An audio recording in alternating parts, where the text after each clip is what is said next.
이번 편 왼눈 카즈라크 비스트맨 전설군주죠. 이름처럼 왼쪽 눈이 없습니다. 네, 왼쪽 눈이 그냥 파여 있어요. 좀 징그럽죠?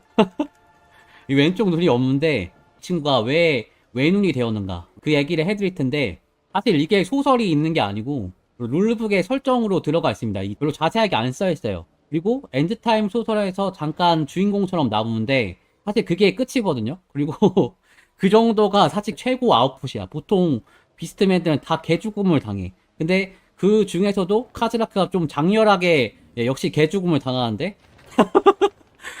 그 전 얘기는 되게 좀 빈약해요. 그래서 제가 그 내용을 좀 보충을 해갖고 가지고 왔습니다. 본격적으로 이 둘의 얘기를 드리기 전에 먼저 비스트맨의 설명을 좀 드리고 넘어가도록 하겠습니다. 사실 햄타로 하시는 분들은 비스트맨은 엄청 익숙하죠. 어떤 팩션을 해도 이 친구들 만나게 되다 보니까 굉장히 친숙한데 얄밉고, 갑자기 영지 한가운데 나타나갖고 막 습격으로 돌아다니고 카오스 오염도 퍼뜨리고 병력이 좀 늘었다 싶으면은 빈집털이 해갖고 도시 부시고 무리도를 세우고, 그러면 무리도 부수기 전까지 부서진 영지를 수복을 못하고 이런 일이 벌어지는데, 웃긴 게 악세력을 해도 똑같이 그따구 짓을 해. 얘네들이 악세력을 한다 그래가지고 알아서 막 사리고 이러지 않아요. 악세력을 해도 똑같이 좀 짱눈 짓을 해갖고 하다 보면은 되게 짜증납니다, 비스트맨 애들이. 근데 세력이 커져서 막상 대응한다고 군대 몰고 가면은 자전비가 똥망이야. 비맨 특징이 또 다전비가 똥망이에요. 그래가지고 어처구니 없게 정리가 됩니다. 그냥 막 메인 도시에 꼬라박으면은 주둔군이 별로 없어도 이거 질 것 같은데 해도 이겨. 영구적인 승리가 나와요. 그만큼 햄타러에서도 약간 천덕꾸러리고 그 악동 같은 느낌인데, 워해머 스토리에서도 똑같습니다. 프로레슬링 보면은 악당들 있잖아요. 그 중에서도 약간 코믹한 애들, 딱 그 정도의 포지션입니다. 전투력 측정기인데 최하위급, 가오 잡고 이래도 다 털려. 근데 이야기를 하려면은 그런 캐릭터가 필요할 때가 있죠. 그렇다 보니까 엄청 예전부터 나왔습니다. 무려 인간들이 제국을 세우기 5000년 전 카오스 1차 침공 때 비맨이 딱 나와요. 올던이 창조한 인간들 중에 염소라던가 소 같은 동물들을 목축하던 유목부족이 있었어요. 근데 그 부족이 막 전 세계에 퍼져 있었는데 카오스의 영향으로 이 친구들이 변이 된 거라고 합니다. 원래 인간이었는데 뭐 염소랑 소 같은 모습으로 변한 거지. 근데 왜 자기들이 키웠던 이런 가축의 모습을 하게 되었는가는 좀 의문이에요. 어쩌다가 이런 짐승의 피가 인간에 섞였을까? 아마도 그 카오스가 침공하는 그 타이밍에 염소 고기 같은 거를 썰다가 손을 베었겠죠. 염소 고기 같은 걸 썰다가 손을 딱 베었겠지. 아마 누구라도 그렇게 얘기할 거야. 그 엉고들 보면은 진짜 사람처럼 생겼거든요. 사람처럼 생겼는데 뿔만 이렇게 생겨 있어. 근데 어느 날 아침에 짐승 뿔이 생긴 거야. 그래가지고 구술사한테 딱 가갖고 이거 뭐지? 염소 뿔이 생겼어요. 왜 그런 거죠? 그러니까 구술사가 염소와 피가 섞인 비스트맨이 되신 것 같네요. 아니 어떻게 그럴 수가 있죠? 뭐 두 가지 방법이 있겠죠. 첫 번째는 염소랑 했을 수도 있고. 제가요? 에이 말도 안 돼. 염소랑 뭘 어떻게 했다는 거예요? 농담도 잘 잘하시네. 두 번째는 뭡니까? 네? 두 번째는 뭐예요? 뭐 염소고기를 썰다가 손을 베었다든가 그런 거 아닐까요? 그거네. 바로 그겁니다. 고기 썰다가 손가락 그거야. 어쩐지 이런 식으로 소고기를 썰다가 혹은 말고기를 썰다가 갑자기 카오스가 쳐들어온 그 타이밍에 손가락을 다쳐가지고 피가 섞인 거지. 농담이고, 사실 비스트맨의 발생 원인은 밝혀진 게 없습니다. 놀랍게도 카오스 전사의 포세이큰이라든가 카오스 데몬의 변이랑은 또 다르대요. 어쩌면 애초에 인간한테 어떤 짐승의 인자가 내재되어 있는 걸지도 모릅니다. 그래서 워해머 세계의 인간들한테는 비스트맨 존재 자체가 공포의 대상 그 자체예요. 그냥 평범하게 살고 있는 인간이 갑자기 비스트맨 될 수도 있고, 혹은 태어날 때부터 비스트맨의 외형을 가지고 태어날 수도 있어요. 가족이 언제 어떻게 비스트맨 될지 몰라. 나 자신도 그래. 이렇다 보니까 인간이 살았었거나 살고 있는 땅 근처라면은 뭐 언제 어디서든 비스트맨이 발생할 수가 있는 거예요. 그냥. 그리고 그 비스트맨 남녀가 둘이 만나가지고 비스트맨이 낳는 것도 가능합니다. 그리고 비스트맨이 이제 새끼를 많이 낳아요. 짐승 같기 때문에. 그 숫자가 또 빠르게 불어나다 보니까 뭐 게임에서도 비스트맨들이 아무 데서나 스폰되고 뭐 그런 거죠. 그리고 또 당연하지만 공격적이고 또 식욕도 왕성해갖고 주로 인간들을 잡아먹는데, 먹을 게 없으면 동족을 잡아먹기도 합니다. 굉장히 야생적이고 무서운 애들이에요. 얘네들이 이렇게 약탈만 이렇게 하고 다니는데, 약탈만 하다 보면 주변에 먹을 게 없잖아요. 그러다 보니까 정해진 거처가 없이 이동을 하면서 살게 됩니다. 마치 비스트맨의 뿌리가 된 용목 부족의 삶이 그랬듯이 영원히 떠도는 삶을 사는 거죠. 비스트맨한테도 거점 같은 게 있긴 한데 그게 무리돌입니다. 허드스톤이라고 하는데 여기가 카오스 신한테 재물을 바치는 재단이면서 축제를 벌이는 파티장이고 전사들이 막 모이는 집결지기도 해요. 거의 마을 회관이에요. 비스트맨 마을 회관. 그렇다 보니까 이 무리돌은 비스트맨한테 엄청 중요한 곳입니다. 뭐 항상 깊숙한 곳에 숨겨놓고 미노타우스 같은 강한 애들이 이제 무리돌을 지키고 있어요. 반대로 이 무리돌이 파괴되면 그 지역의 비스트맨 무리가 완전히 와해되는 거죠. 근데 이렇게 돌연변이 같은 애들이 막 주변 약탈하면서 살고 하다 보니까 생태계 교란종 같은데 꼭 그렇지도 않습니다. 얘네들도 올드월드 생태계의 일원이에요. 이 지역에 사는 큰 괴물들한테 잡아먹히는 역할도 해요. 딱 봐도 초식 동물이잖아. 노루는 약하다고.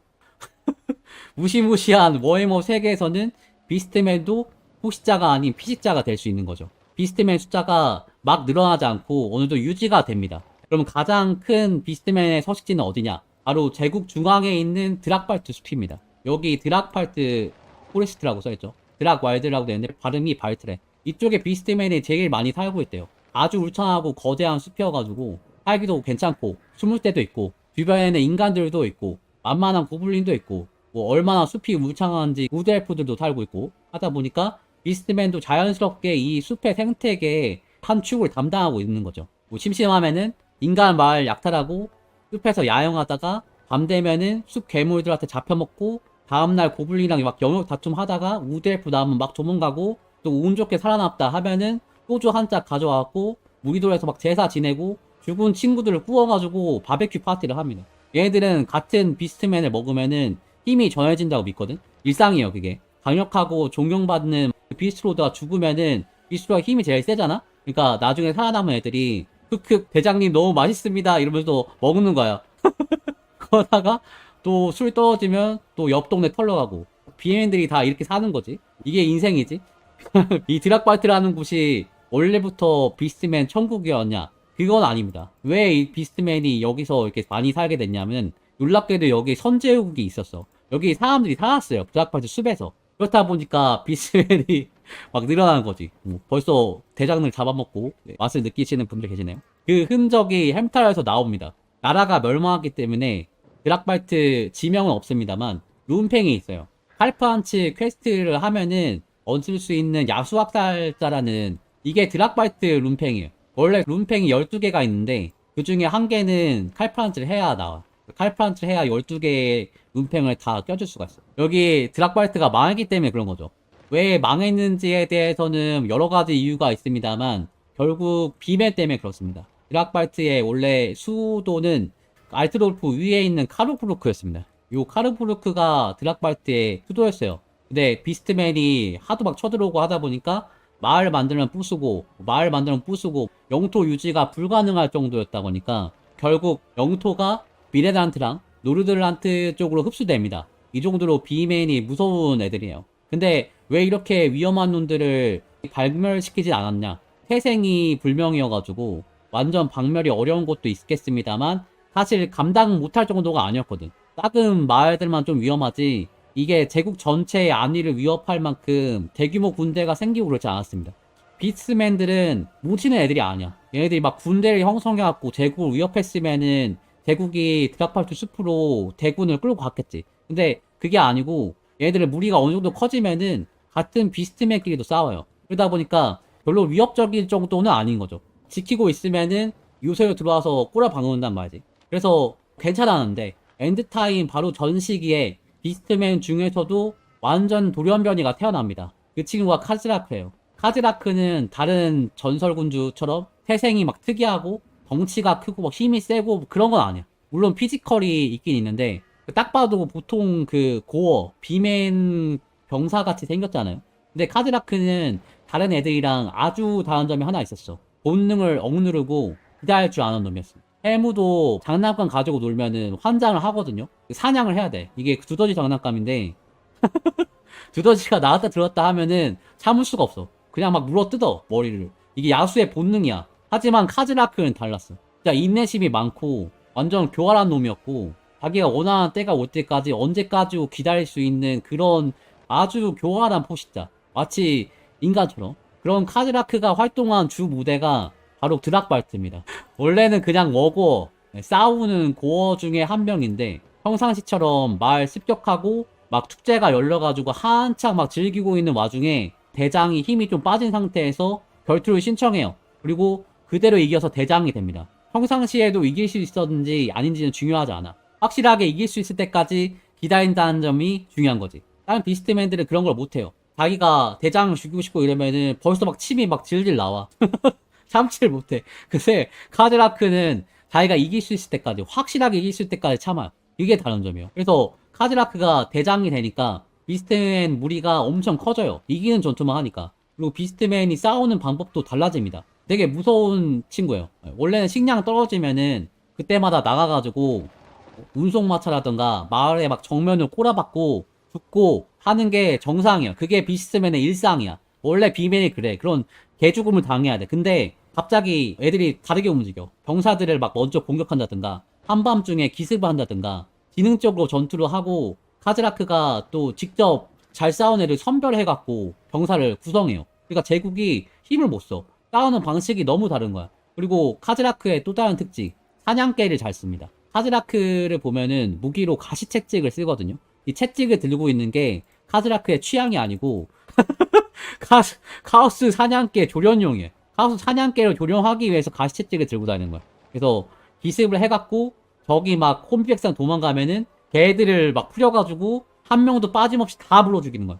그렇기 때문에 드락발트 근처 마을들이 쑥대밭이 됩니다. 그래도 여기까지는 어느 정도 예상 범위였어. 이 정도까지는 예상했어. 작은 마을 터지는 거야 괜찮아. 냅두면은 언젠가 비스트맨 무리가 커져가지고 그 식량을 감당할 수 없기 때문에 대도시에 꼬라박거든. 무리가 커질수록 더 많은 약탈을 해야 돼. 대도시가 되게 먹음직스럽잖아요. 그래서 꼬라박는 건데 카즈라크가 꼬라박을 거라고 생각을 했지. 그리고 거기 있는 대도시가 너무나 든든한 도시 미덴하임입니다. 아타온이 엔드타임에서도 고전을 했던 엄청나게 유명하고 큰 도시예요. 인류 최후의 보루라고 볼 수가 있어. 이 도시가 언덕 위에서 비스트맨이 어떻게 움직이는지 다 볼 수가 있거든. 천혜의 요새입니다. 그러니까 비스트맨 무리가 커져도 별로 걱정을 안 했어. 오히려 땡큐야. 근데 카즈라크는 그렇지 않았어요. 카즈라크는 일반 비멜이 아니야. 카즈라크는 각이 안 나온다는 거 알고 있었어. 각이 아무리 봐도 안 나와. 어떻게 하냐? 그냥 미덴하임을 안 갑니다. 간단한 방법이죠. 대도시를 꼬라박는 본성을 억눌러 강력한 리더십으로 무위를 달래면서 아주 집요하게 작은 마을들만 털어요. 그러니까 미덴하임에서 난리가 납니다. 예전처럼 대도시 방어 준비를 하고 있는데 너무 안 오는 거야. 맨날 꼬라박는 게 고증인데 아이트드로프에 꼬라박는 게 고증이에요. 미덴하임 꼬라박고 죽어왔어야 돼. 근데 밖에 마을을 돌아다니면서 수천 명이 죽고 수만 명의 난민이 발생해. 그리고 막 미덴하임으로 난민들이 막 몰려들어와. 결국 시민들이 분노해요. 카즈라크 저 건방진 비맨들을 처리해야 된다. 이런 얘기가 나와. 그래서 밖에서 싸우면은 인간들이 좀 불리한데도 불구하고 밖으로 가야 될 상황이 됐어요. 그래서 일단 병력 모아가지고 때를 기다리고 있는데 절호의 기회가 포착됩니다. 이스트맨 군대가 미델란트 바로 근처에 있는 슈타인 하우저라는 요새로다가 쳐들어온다는 소식이었어. 그러니까 때가 왔구나. 대도시는 아니지만 요새를 끼고 싸우면 간단하지. 빔의 이 녀석들 분명히 본능을 못 이기고 결국엔 꼬라박는구나. 이럴 줄 알았다 하고 출정하는데 이게 카즈라크의 노림수였어. 일부러 사람들을 이 요새를 부른 겁니다. 무지성으로 막 꼬라박는 척 하다가 적 전령이 요새에서 나가는 거 보고 바로 포위하고 있는 군대를 철수시켜요. 그리고 군단을 두 개로 나눠. 미덴하임으로 오는 길목에 이런 좁은 벼랑이 있는데 자기는 이 벼랑 위에서 정예부대랑 같이 매복하고 나머지는 남쪽에 있는 숲 경계에서 적들을 기다리게 합니다. 그리고 카즈라크가 있는 쪽으로 기사들이랑 미델란트 보병들 수천 명이 지나가는데 다른 워거들이 분노 조절 장애가 있어가지고 거품 물고 난리를 치는 거야. 빨리 가요 이랬어. 현기증 난단 말이에요. 막 이런단 말이야. 그러면서 막 난리를 치려고 그러는데 카즈라크가 으르렁거리면서 눈빛을 딱 제압을 해요. 그러니까 꼼짝을 못합니다. 너 갈 거야? 너 진짜 그렇게 생각해? 다시 한번 생각해볼까? 그리고 조금 있으니까 멀리 숲속에서 함성이랑 전투 소리가 막 들려와. 거기는 카즈라크가 없으니까 당연히 꼬라박았겠죠. 근데 딱 그 시점이 계곡에서 군대가 빠져나가는 시점이었고 카즈라크가 함성 지르면서 정예부대랑 내려오니까 최후방 부대 바로 근처에 떨어져요. 그니까 적 부대 구성, 이동 경로, 거리, 속도, 타이밍, 가까이 오면은 궤도라는 자기네 습성까지 전부 다 계산해갖고 적이 절반으로 나뉘는 순간 돌격한 거지. 이게 어떻게 됐겠어? 그대로 개작살이 납니다. 근데 할 말이 있는 게 비맨이 원래 잘 숨어 있어도 무조건 궤도라는 애들이다 보니까 정면에서만 나왔었거든. 원래 그냥 조금 가까이에서 전투가 시작될 뿐이야. 얘네들이 잘 안 보이니까. 햄타로로 치면은 정면에서 선봉 배치하는 정도의 전투가 그 원래 비맨을 상대하는 전투였어요. 근데 지금 진짜 백이 매복을 당한 거야. 원래 얘네들이 이렇게 숨어가지고 기다리는 걸 못했거든. 근데 카즈라크가 그걸 한 거야. 그러니까 비맨이 매복을? 누가 상상했겠습니까, 이걸? 결국 미델란트 군대가 괴멸을 해버리고 그리멘 하겐 계곡이 피바다가 돼버립니다. 그리멘 하겐 계곡 전투가 퀘스트 전투에 나와요. 이때부터 카즈라크가 비스트맨 네임드가 된 거야. 이 비스트맨이 보통 비스트맨이 아니다. 이거는 이길 수가 없다. 이 게임 속에서도 미드란트 옆에 이 장소를 볼 수가 있어요. 그리멘 하겐 마을에 대한 내용입니다. 여러 번 무너지면서도 고집센 미들란트인들에 의해 매번 재건되었습니다. 이런 내용이 나오죠. 여기서 매복 전투를 한 거예요. 아주 지능적인 플레이. 근데 이렇게 큰 피해를 입는데 미들란트가 그냥 무너질 애들이 아니야. 미들란트 사람들이 정말 무시무시한 애들입니다. 르팡스 편 보시면은 브레토니아 얘기할 때 동쪽에서 이민 부족들이 왔다고 했잖아요. 사실 동쪽에서 온 부족들 중에서도 가장 강력한 애들이 미들란트에 정착을 했어요. 그 옆에 드락발트 제후국이 멸망할 정도로 인간한테 좀 적대적인 환경이었는데 미들란트가 진짜 오래 버텼거든. 거의 엔드타임 때도 마지막까지 버팁니다. 그 이유는 그 미덴하임의 지형도 한몫했어요. 이거 뚫을 수 있겠냐고. 이렇게 좁은 길목을 넘어가지고 이렇게 높은 언덕을 올라가야 돼. 그래야 미들란트를 점령할 수 있는 거야. 여기를 어떻게 갈 수가 있겠어. 그럼에도 불구하고 뚫으면 뚫을 수 있겠지. 하지만 이 땅을 목숨 걸고 지킨 사람들이 있었어. 그렇기 때문에 이걸 막을 수 있는 거지. 여기가 척박해 보여도 사실 제국 북부에서 가장 강력한 국력을 가진 제국입니다. 그리고 그곳의 선제후가 누구냐? 바로 보리스 토드브리인 겁니다. 이 친구 집안이 대대손손 미델란트를 다스리는 뼈대에 있는 집안이에요. 그리고 자기 능력도 있다 보니까 이 친구가 20살 좀 넘어가지고 젊은 나이에 선제후가 됐는데 하필 그때가 카즈라크의 활동 시기였어요. 굉장히 힘든 상황에서 선제후 자리를 물려받은 거죠. 그래도 어렵게 국력 회복도 하고 젊은 나이에 결혼도 하고 비스트맨들이 계속 출몰 하니까 비스트맨 소탕을 계획을 합니다. 먼저 드락발트 동쪽에 있는 이스터발트라는 마을에다가 전초기지를 만들어요. 그리고 거기를 기점으로 해서 숲에서 전투를 하는데 비스트맨들이랑 거의 대등하게 싸워. 카즈라크가 매복을 한다는 걸 알고 있었거든. 근데 이렇게 싸우니까 카즈라크도 머리를 또 써요. 그래서 보급로를 끊어야겠다 하고 정찰병을 보내. 근데 정찰병을 보내니까 거기 고기 냄새가 잔뜩 나고 그 마을을 인간들이 밤낮으로 지키고 있대. 그 얘기를 들으니까 카즈라크가 간파를 딱 합니다. 그거 가짜다. 이거 가짜인 것 같아. 이놈들 낮에만 싸우고 숫자도 엄청 많아. 근데 밤에도 그렇게 많은 병력을 수비병으로 세워준다고? 여력이 없을걸? 이거 허수아비 같은데? 나를 진짜 호구로 보고 내가 개똑똑한 비스트맨인데 이거 나를 속일라 한 거야? 자존심 상해. 오늘 야습 간다 해서 병력을 보내요. 밤에 야습을 해. 보니까 진짜 허수아비인 거야. 완전 허수아비인데? 예상은 적중이야. 돌격해. 가자 해갖고 애들이 막 우르르 들어가. 근데 막상 마을에 들어오니까 기름 냄새가 진동을 하는데 곳간에 식량이 별로 없는 거야. 뭐지? 당했다. 인간이 함정을? 내가 매복을 하는 입장이었고 인간도 정석으로 받아줬거든. 항상 수비전으로. 근데 보리스 미친놈이 카즈라크를 잡는다고 마을 통째를 더 썼어요. 그리고 숨어있던 병사들이 마을을 둘러싸고 불을 질러버립니다. 그러니까 비맨들이 불에 동요해갖고 마을 밖으로 뛰어나오면은 창명들로 찔러 죽이는 거야. 그러니까 어떡해. 카즈라크가 죽을 상황이네. 이거 꼼짝없이 당했다. 이대로 있다가 바베큐 된다. 이거 염소 바베큐 되겠다. 그래서 어쩔 수 없어. 처음으로 불리한 상황에서 정면 돌파를 하기로 합니다. 야, 너 정예병 모여 해서 탈출하는 거야. 근데 그걸 보고 보이스가 말 타고 달려가갖고 미들란트 룸팽을 확 휘둘러요. 그러니까 칼이 카즈라크의 왼쪽 눈을 쓸고 지나가. 카즈라크가 거의 뭐 죽을 뻔했어. 근데 다행히 소수 병력만 데리고 살아나옵니다. 그리고 한쪽 눈이 안 보여. 근데 그건 둘째치고 이 상처가 아물질 않아요. 눈에 있는 상처가 아물질 않아. 미들란트 룸팽이 레그바이터라는 검인데 게임에서도 마법 공격에 붙어있거든. 그래서 그런지 상처에서 피랑 고름이 계속 나와요. 눈을 다쳤는데 여기서 고름이 계속 나와. 피눈물을 흘려. 거의 죽을 때까지 이 상처로 고통을 받습니다. 진짜 지독하게. 그러니까 카즈라크가 복수를 다짐해. 와신 상담을 해. 그리고 이후로 더 조심스럽고 더 치밀해진 카즈라크가 돼서 다시 병사들을 모읍니다. 한편 미델란트는 축제 분위기가 되고 보이스의 명망이 엄청 올라갑니다. 드락발트의 수호자 이런 별명도 붙고, 미델란트에 있는 울릭 교단 있죠. 울릭 교단이 보리스를 또 밀어줘요. 울릭의 사랑을 받는 자 이런 칭호도 붙고, 그 다음에 칼프한트랑 같이 황제 후보로 올라갔어. 그 정도로 그 명망이 올라가. 근데 몇 달 지나고 카즈라크가 또 나타났다는 소식이 들려옵니다. 보리스가 이걸 듣고 군대를 또 끌고 나가요. 이번에 또 무슨 공격이 들어올까? 카즈라크가 자기 병력을 대부분 잃었잖아. 그렇다 보니까 1년 사이에 병력을 다 복구했을 리가 없어. 그러니까 어떤 대단한 계략은 필요가 없을 거다 하고 군대를 끌고 나가는데, 그 무리들 쪽으로 가다 보니까 매복을 발견해. 보리스 같은 경우에는 카즈라크가 매복한다는 걸 알고 있었기 때문에 천병을 계속 보냈거든. 그러니까 딱 걸렸다. 내가 이럴 줄 알았어. 너네들이 할 줄 아는 게 이런 거지. 그러면서 다른 길로 가자 해서 돌아서 가는데 또 앞에 매복이 있다는 거야. 이상한데? 여기도 매복이 있다고? 얘네들이 이 정도로 병력이 많지 않은데? 야, 다른 데로 가자 하니까 여기도 매복이 있다는 거야. 사면복이야 뭐야? 세 번이나 같은 걸 하면 다 하겠냐고. 호진호도 아니고.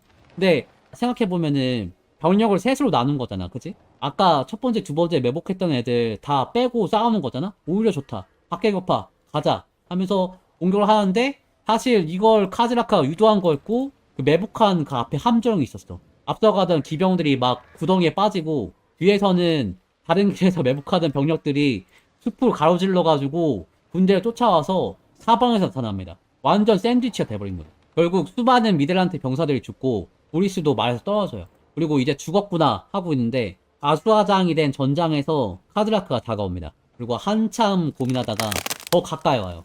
보리스는 이제 죽었어. 그리고 죽을 줄 알았는데 닭이 뿔로 보리스의 오른쪽 눈을 후벼 파버립니다. 염소뿔로. 카즈라크 기준으로 눈이 안 보이는 쪽에 바로 맞은편 눈이에요. 닭이랑 똑같이 만들어준 거야. 그리고 종족의 본능인 이 죽이고 싶은 마음, 나한테 치우고 줬던 이 인간을 죽여야 되는데 안 죽여. 보리스를 살려둔 채로 그냥 군대 끌고 가버립니다. 보리스가 혼자 살아남아요. 이렇게 군대 다 죽고 비스트맨이 살려준 거야. 간신히 피투성이가 돼갖고 성에 딱 돌아왔는데, 돌아와 보니까 아내가 죽었대. 결혼을 했잖아요. 결혼하고 1년 정도 된 후였어. 그래서 아기를 낳을 때가 됐는데 애를 낳다 죽었어요. 그리고 보리스가 결혼 전에 시녀랑 또 사고를 쳤었는데 그 시녀도 아들을 낳습니다. 사생아지. 그러니까 정리하면은 자기 부하들 다 죽고 짐승 같은 비스트맨한테 치욕적으로 살아남고, 근데 사랑하는 아내 죽고 두 아들의 아버지가 됐어요. 근데 그 중에 한 명은 누구한테 자랑도 못하는 사생아야. 그러니까 마음이 되게 복잡하겠죠. 어떤 기분일까요? 되게 좋아해야 될지 말아야 될지 되게 착잡합니다. 그리고 다음날 보리스가 미델란트 의회에 나가가지고 카즈라크 목에 1만 크라운의 현상을 걸어버립니다. 크라운이 금화예요. 금화 1만 개를 걸어. 당장 병력이 없으니까 내가 끌고 하지 못하겠고 돈을 거는 거죠. 근데 이후 소식을 들은 용병단들이 카즈라크를 잡으려고 고분분투를 하는데, 많은 용병들이 드락발트 숲에 들어가지만 다 카즈라크한테 잡혀요. 결국에 숲이 완전 카즈라크 나와바리가 되고, 카즈라크를 잘 아는 보리스만이 어느 정도 대응이 가능했어요. 보리스랑 카즈라크랑 그때부터 엄청나게 싸웁니다. 오랜 시간 동안 한 20년 정도 싸워요. 외부 사람들이 오면은 카즈라크의 수에 당할 수밖에 없는 거야. 이런 비스듬히 없으니까. 그렇다 보니까 보리스가 카즈라크 담당을 할 수밖에 없어. 그래서 계속 카즈라크랑 싸워. 한편 보리스 아들이 잘 커갖고 아버지 도와주면 좋잖아요. 근데 스테판 토드브레잉어라는 장남이 있는데, 아까 그 아들. 근데 이 아들이 자폐증인 거예요. 자폐증이고 공부도 못하고 애가 막 폭력을 휘둘러. 돌봐줄 엄마도 없어. 근데 반면에 사생아인 그 하인리 토드브링어는 또 굉장히 건실하게 자랍니다. 근데 태생이 사생아기 때문에 정식으로 후계를 주지도 못해요. 근데 얘가 또 장성을 해갖고 성품이 좋아. 그래가지고 형을 고쳐보겠다고 멀리 틸레아까지 가갖고 의사를 데리고 오는데, 이 의사가 치료를 좀 했는지 스테판이 상태가 좀 좋아지는 듯 하더니 갑자기 얼마 있어갖고 아들 2명이 다 죽어버립니다. 사이기는 불명인데 틸레아에서 온 그 의사가 카옵스 신 너글의 신도라는 소문이 돌아요. 옆 동네 페스투스 같은 놈인 거지. 헬스투스처럼 약간 타락한 의사였어. 너글의 그런 역병을 썼는지 몰라도 아들 두 명이 다 죽어버려. 그러니까 보리스는 비스트맨이랑 막 싸우는 동안 자기가 케어 제대로 못했잖아요. 근데 그동안에 젊은 아들 두 명을 다 카오스한테 잃어버리니까 완전 절망하고 또 화가 나. 그리고 시간 지나가지고 재혼도 해요. 재혼도 하는데 10년 동안 정식 후계를 못 낳고 아내가 또 먼저 죽어버려요. 그러니까 이제 완전 정신병이 와버립니다. 이 정신병이 와버려. 이게 다 비스트맨 때문이다. 비스트맨이 내 귀에 도청장치를 설치했다. 미들란트에 비스트맨 암약장치가 있다. 수상하게 돈이 많은 애들이 있다. 조심해야 된다. 모든 생각이 다 비스트맨 그리고 카즈라크한테 막 쏠리는 겁니다. 아, 그놈만 아니었어도 내가 이렇게 살지 않았을 텐데. 그놈만 아니었어도 내가 아내랑 자식들한테 더 신경을 썼을 텐데 지금 이 지경이 된 거야. 그러니까 결국 화병이 나고 우울증이 나고 하면서 악화가 돼갖고 그 나란 일은 다 신하들한테 맡겨버리고 카즈라크랑 비스트맨만 잡으려고 따돌아다녀. 복수기가 된 거야. 그리고 약간 정신병자 밈이 있는 이유가 이래서 그래. 이렇게 삶이 억가야. 그래가지고 카즈라크가 나타나면은 보리스가 술을 써서 쫓아내고 그러면 또 카즈라크가 또 도망가갖고 미드란트 병사 공격하고 막 이 짓만 하면 계속 싸워. 근데 호각이라서 치명상이 안 나와. 막 서로 계속 싸움을 해.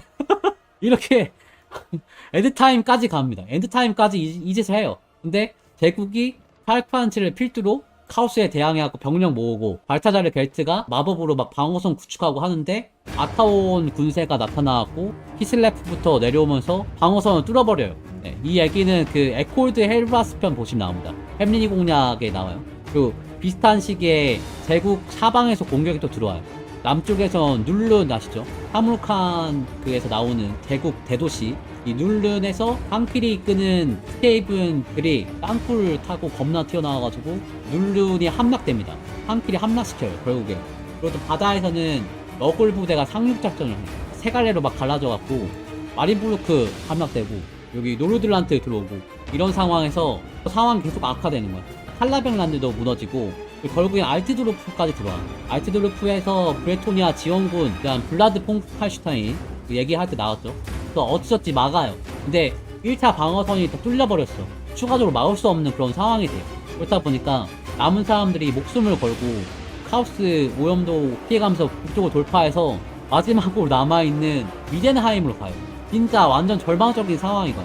대국에 있는 네두라 하는 대도시들이 다 퍼지고 너굴 오염도가 사방에 퍼져요. 근데 다행히 미덴하임은 지형이 좋아. 쉽게 터들어오지 못하고 비축해놓은 식량도 있고 하다 보니까 오염도에서도 조금 자유로운 편이었어요.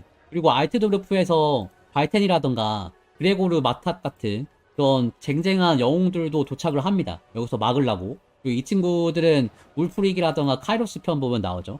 근데 그동안 아카온의 카오스 군세들도 미덴하임을 몰려들면서 이제 미덴하임 공성전이 시작이 되려고 하는데 미덴하임 위에서 보리스가 아카온 군세를 보다가 잠깐 드락발트 쪽으로 눈을 돌리니까 웬 비맨 무리가 따로 떨어져 있어. 그리고 거기서 아주 익숙한 얼굴을 발견합니다. 왼쪽 눈이 피와 고름으로 문드러진 교활한 비스트로드 외눈 카즈라크 이 친구를 발견해요. 드락발트 숲에 혼자 떨어져 있는 거야. 그걸 보고 갑자기 보리스가 회의 소집합니다. 숲에 외눈 카즈라크가 혼자 떨어져 있다. 저놈이 보통 놈이 아니야. 내가 장담컨대 분명히 저놈이 카오스 대장이다. 무리수 뭐라고요? 아저씨 정신 차리세요. 카즈라크가 어떻게 대장이야? 어? 아 보면 모르겠어? 생각을 할 수 있는 비스트맨이 보통 비스트맨이야? 당장 저놈 목을 쳐야 돼. 그럼 이 전쟁도 끝나는 거야. 저놈이 에버초전이라고. 약을 안 드신 건지 아니면 약을 드신 건지 좀 헷갈리는데 지금 나가면은 우리 다 죽습니다 진짜. 지금 제국 멸망하는 거 안 보이세요? 그러니까 보리스가 막 난동 피워. 이놈들아 나는 짐승놈이랑 싸우는데 내 눈 하나랑 한평생을 바쳤어. 한평생을 비스트맨이랑 싸우면서 살았다고. 내가 본 놈들 중에서도 카즈라크 저놈은 가장 똑똑하고 가장 위험한 놈이야. 그놈 휘하에 인간으로 변장한 비스트맨 스파이도 있고 그놈들이 사람들 사이에 섞여가지고 암살도 한다고. 내 아들이 그렇게 죽었어. 니들이 그렇게 나오면은 라운드로 가겠다. 발텐 이제부터 자네가 여기를 지휘하게. 내가 저놈의 목을 치고 오겠네. 그리고 진짜 다음날 아침에 새벽같이 미들란트 병력 끌고 나가. 수비 병력이 부족해. 같이 싸워야 되는데 앞에 아카온 부대 있어요. 근데 북쪽으로 나가는 거야. 같이 싸워야 하는 미들란트 선제우가 빠진 거야. 한타 직전에 미드가 혼자 용잡으로 가는 거야 지금. 미친 거 같죠? 근데 노망이 난 게 아니야. 보리스는 매우 정상인 상황이었어. 일부러 미친 척을 해서라도 이 지긋지긋한 악연을 끝낼 마지막 기회를 잡았어야 했던 겁니다. 그래서 인수인계도 제대로 안 해주고 다음날 아침에 기사단 도움 받아가지고 숲 깊숙이 들어가는데 그걸 보면서 막 발텐이랑 그레고르 마탁이랑 아 이거 어떡하라는 거야 지금. 인수인계 좀 해주고 가야지. 그리고 소수 병력이지만 그래도 미덴하임에서 계속 싸웠던 미덴하임에 익숙한 그런 자기 정예 부대들을 다 끌고 왔거든. 이게 엄청 큰 손실이에요. 얘네들 하나하나가 다 부대장을 할 수가 있는 그런 인재들이야. 근데 이런 애들을 끌고 왔단 말이야. 어떻게 할 거야? 얘네들이 아무리 정예라고 해도 몇십 명이 가는데 뭘 할 수가 있겠어요? 거기 몇천 명이 있는데. 당연히 비스트맨이 수두룩 빽빽이야. 같이 따라간 병사들이 쥐도 새도 없이 그냥 죽어요. 몰살 당해. 어떻게 보면은 비스트맨식의 궤도를 제국이 한 거야, 인간이. 카즈라크라는 수싸움을 하던 보리스가 마지막에 와서는 자기가 혐오하던 비스트맨을 닮아버렸어요. 그리고 혼자 남아가지고 카즈라크를 부릅니다. 야, 카즈라크 나와! 오늘 아침밥으로 네 애인 먹고 하는데 쩔더라? 역시 염소고기가 스태미나에 좋아. 힘이 털털 넘치네. 막 도발을 해. 그러니까 보고 있던 카즈라크가 나와. 가까이서 딱 보니까 카즈라크 털에 새치가 보입니다. 하얀 털이 보여요. 같이 늙은 거지. 어떻게 보면은 둘이 친구랑 마찬가지예요. 20년 넘게 싸우면서 오랜 시간 같이 싸운 원수지간이야. 근데 상대방의 그 마음을 읽을 수 있을 정도로 다 많이 싸웠어. 그리고 보리스는 어떻게 보면은 가족 때문에 죽고 싶었거든. 가족이 힘들었고 자기 인생사가 어려웠단 말이야. 근데 그럼에도 불구하고 이 카즈라크를 상대할 수 있는 거는 보리스였기 때문에 보리스가 계속 나갔거든. 어쩔 수 없이 살았어야 했어. 자기를 죽고 싶게 만들었던 건 가족이었지만 살게 만든 거는 카즈라크였던 거야. 어떻게 거의 사랑 고백이지? 카즈라크가 나타나니까 보리스가 원형으로 딱 돕니다. 서부 영화처럼 눈빛을 막 주고받아요. 거의 말 없이 통화하는 사이가 됐어. 주변에서 비스트맨 보고 있는 눈이 천진데 보리스는 아랑곳하지 않아. 막 으르렁거리고 해도 카즈라크만 의시합니다. 그러면서 막 중얼거려요. 야, 네 놈은 내 아들을 앗아가고 난 네 새끼들을 앗아갔지. 내가 네 눈을 가져간 것처럼 너도 내 눈을 가져갔고 지금 세상이 불타고 있지만 그건 우리 둘에게는 하나도 중요하지 않아. 그렇지? 우린 그럴 자격이 있으니까 이 늙은 짐승놈아 어디 한번 붙어보자 하면서 보리스가 정자세를 딱 잡습니다. 그러니까 카즈라크도 마치 사람이 결투하듯이 딱 인사를 하는 거야. 그걸 보고 보리스는 기가 찹니다. 사실 카즈라크는 이 상황을 이해하고 있었어. 진짜로. 그리고 일부러 무리에서 떨어져 나온 거야. 늙은 비스트맨이어가지고 자기가 어떻게 뭐 할 수가 없어. 그리고 자기보다 훨씬 센 아카온이 왔잖아. 그러니까 더 이상 자기가 빛을 발하지 못할 걸 알고 일부러 떨어져 있었던 거예요.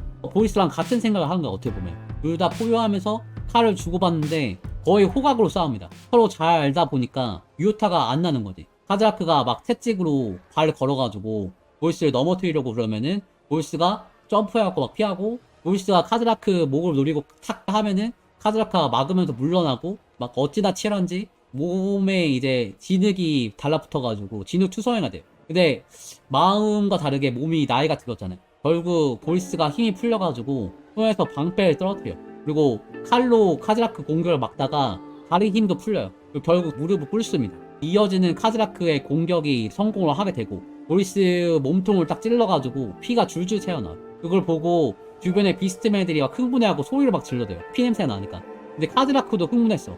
자기도 모르게 다음 동작이 커졌고, 그걸 보던 보리스가 공격을 칼로 쳐낸 다음에 그대로 카즈라크 다리를 잘라버립니다. 그러니까 카즈라크가 진흙에 엎어져요, 완전히. 그리고 보리스가 재빨리 무기를 쳐내고 카즈라크가 패배를 인정하는지 저항을 하지 않습니다. 보리스가 카즈라크 얼굴 위에 칼을 딱 올리고 얘기해요. 이건 내 자식들 몫이다. 그래서 카즈라크 남은 눈, 한쪽 눈으로 칼을 찔러 넣어가지고 머리를 관통시킵니다. 그러니까 카즈라크가 부르르 떨더니 툭 늘어져요. 이렇게 카즈라크가 죽어요. 강렬하게 전사. 보리스가 결국은 이긴 거지. 수백 명의 비스트맨들이 지켜보는 앞에서 자기가 죽을 게 분명한데도 막 얘네들 보면서 웃음이 터져나. 세상이 불타서 망하는 거 중요하지 않아. 내 인생의 업을 청산했어. 그리고 보리스가 카즈라크한테서 칼을 딱 뽑으면서 카즈라크 시체 위에다 침을 뱉는데 팀 대신 핏덩이가 막 튀어나옵니다. 그럼 보면서 비스트맨들이 막 으렁거리고 하는 와중에 보리스가 막 얘기해요. 세상을 원하냐? 그리고 칼을 딱 들면서 웃습니다. 할 수 있으면 해봐. 그리고 보리스가 비스트맨 무리에 찢겨져서 죽어버립니다. 머리카락이 하얗게 새고 세상이 막 불타는 와중에도 더 뜨겁게 맞붙은 두 남자. 이게 카즈라크와 보리스의 이기였습니다. 멋있죠? 가슴이 뜨거워지지 않습니까? 햄타로에서도 이 상황을 볼 수가 있어요. 카즈라크를 하면은 블락발트 숲에서 시작하는데 초반에 미덴하임 들어가서 멸망시키려고 하면은 엔간한 고수 아니곤 진짜 어렵습니다. 피토예요. 이 얘기처럼 가깝다고 궤도를 하면 안 되고 카즈라크는 생각을 해야지. 다른 말 부수면서 힘을 키우고 공격을 해야 돼. 그리고 카즈라크 특성들도 설정을 어느 정도 반영을 하고 있습니다. 네임드 비스 로드다 보니까 부대 모집 제한을 더 쉽게 늘릴 수가 있고 좋은 유닛들을 마구 늘릴 수가 있어요. 비스트맨은 유지비가 0이기 때문에 이것 때문에 카즈라크가 진짜 에버초즈라는 소문이 있어. 카즈라크가 이거 진짜 고급 유닛들 딸깍딸깍 해갖고 막 미노타우스 겁나 늘려가지고 싸우면 되거든. 그리고 주도 면밀해. 짐승끼리 사용할 때 적한테 잘 안 잡히는 거지. 주도 면밀하다 보니까 매복 성공 확률도 높고 이런 거 붙어 있어가지고 군단이 야전을 할 때 엄청 강력합니다. 그리고 애들 분노를 억누르면서 매복전을 하다 보니까 야수의 분노 페널티가 적어요. 그런 그 특징이 있고 유닛에 선봉 배치가 붙어 있어. 수동 전투에서 더 자유롭게 배치가 가능합니다. 특히나 베스티고어들이 좀 애매하거든요. 선봉 배치라던가 암행이 없어가지고 사실 숨기기가 조금 애매합니다. 갖다 붙을라 그러면은 전투 끝나 있고 이러거든. 근데 선봉 배치만 붙어 있어도 활용하기가 좋아. 그리고 언고들한테 독공격이 붙어 있는데 이것도 굉장히 좋습니다. 그 저티어 유닛으로 먼저 앞에 딱 들통나게 해갖고 세력 빼고 뒤에서 선봉 배치로 숨어있던 고티어 병력이 나와가지고 마무리 짓고 이런 것들이 캐릭터의 그 특성에 다 들어가 있어요.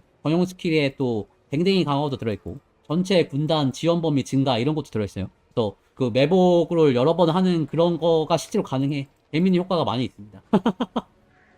오늘 얘기가 좀 짧았는데 힘을 되게 넣어가지고 하다 보니까 좀 힘드네요. 이게 약간 잔잔하게 얘기하면은 뭐랄까 이 고향감이 없어가지고 일부러 좀 크게 활기차게 얘기했어요. 고양이 감이라고?